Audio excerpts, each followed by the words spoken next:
A ver, ¿qué hace que un funcionario romano, digamos, de segundo nivel, sea recordado 2000 años después? En el caso de Poncio Pilato, todo se reduce a un encuentro, un solo juicio que lo cambió todo. Pero, ¿quién era en realidad el hombre que selló el destino de Jesús de Nazaret? Pensemos en esto un segundo. Cada semana, en cientos de idiomas, millones de personas recitan un credo y nombran a un solo político romano, Poncio Pilato.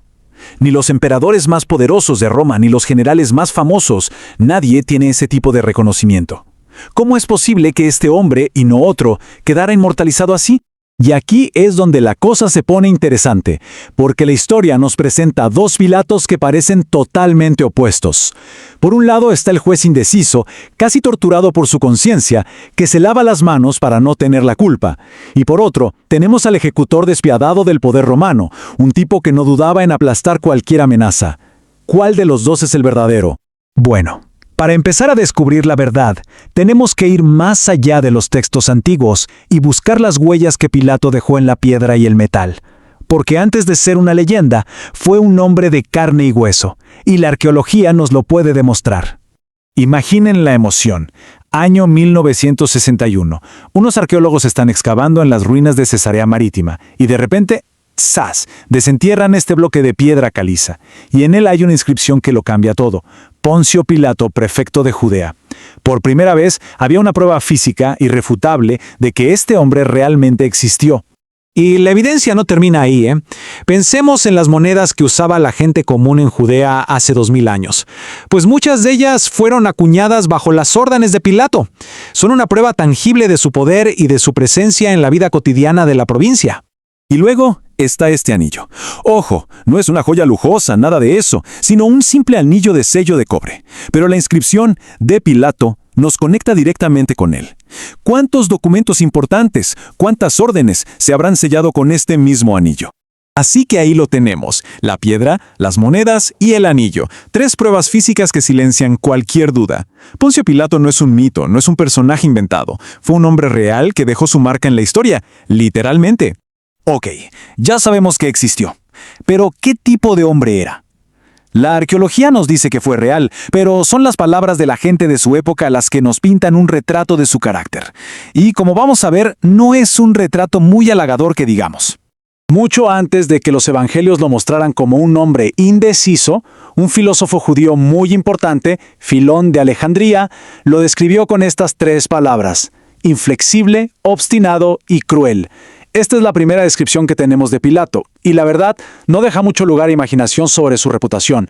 El historiador Josefo nos cuenta cómo Pilato parecía disfrutar provocando a la población local. Primero, colgó unos escudos dorados en honor al emperador en un lugar sagrado para los judíos. Luego, desafiando todas las costumbres, hizo marchar a sus soldados por Jerusalén con estandartes que llevaban la imagen del emperador. Imagínense la indignación, la furia, las calles llenas de gente protestando. Pero aquí es donde la historia se complica un poco. Porque este hombre, cruel e insensible, también sabía cuándo dar un paso atrás. Cuando las protestas amenazaban con convertirse en una masacre, cedió y retiró los estandartes. Y no olvidemos un dato clave: se mantuvo en el poder durante 10 años, algo que no logras si eres un completo incompetente. Pilato era un superviviente, un político astuto, que sabía cuándo tensar la cuerda y cuándo aflojar. Y entonces, un día cualquiera, le trajeron a un predicador de Galilea. Un encuentro que, para Pilato, podría haber sido solo un día más en la oficina. Un problema administrativo más, pero que para la historia lo cambiaría absolutamente todo. El juicio de Jesús no fue solo un drama religioso, fue una prueba de fuego política. Hay que imaginar la escena. Jerusalén está a reventar de gente por la Pascua. Es un polvorín a punto de estallar. Y en medio de todo eso, traen a un hombre acusado de llamarse a sí mismo rey. Para un gobernador romano, esas palabras no eran una metáfora espiritual, eran una declaración de guerra, un desafío directo al poder del César. La sedición se pagaba con la muerte. Punto. Y aquí es donde la figura de Pilato se vuelve aún más enigmática, porque si leemos los 4 evangelios, no nos encontramos con un Pilato, sino con 4 Pilatos diferentes. ¿Era el burócrata pragmático de Marcos, el hombre que se lava las manos en Mateo, el que defiende la inocencia en Lucas, o el filósofo que debate en Juan? Cada versión nos revela una capa diferente, no solo de Pilato, sino también de las comunidades que contaron su historia. Pero al final, Todo se reducía a una cosa. Podía dudar, podía debatir, podía incluso creer que Jesús era inocente. Pero la ley romana era inflexible. Solo él y nadie más en esa provincia tenía el poder de dar la orden final. La sangre, legalmente, estaría en sus manos. A ver, pongámonos en los zapatos de Pilato por un momento. Su trabajo, su único trabajo, es mantener la paz en una de las provincias más conflictivas del imperio. Y de repente le traen a un hombre que las multitudes aclaman como rey. ¿Qué se supone que haga? Desde la fría lógica del poder romano, la respuesta es simple: se elimina la amenaza antes de que se convierta en una rebelión. Después de tomar esa decisión fatídica, uno esperaría que Pilato siguiera ocupando un lugar central en la historia, pero no fue así. Es como si, después del juicio, hubiera salido del escenario y, ¡puf!, se hubiera desvanecido entre las sombras, dejando que la leyenda ocupara su lugar. Su final no fue nada glorioso. Lo despidieron por su brutalidad, lo llamaron a Roma para enfrentarse a la ira del emperador. Pero el destino le jugó una última carta. El emperador Tiberio murió antes de que Pilato llegara. Y con eso, la historia parece haberlo olvidado. Simplemente se esfumó. Y en el silencio que dejó su desaparición, surgieron las leyendas más descabelladas. ¿Fue el villano atormentado cuyo cadáver maldito no encontraba descanso ni en el fondo de un lago suizo? ¿O, increíblemente, se convirtió en un santo, un mártir venerado en algunas iglesias orientales?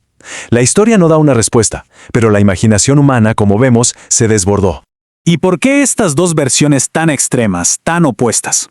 Porque para los primeros cristianos era impensable que alguien pudiera conocer a Jesús y simplemente seguir con su vida como si nada.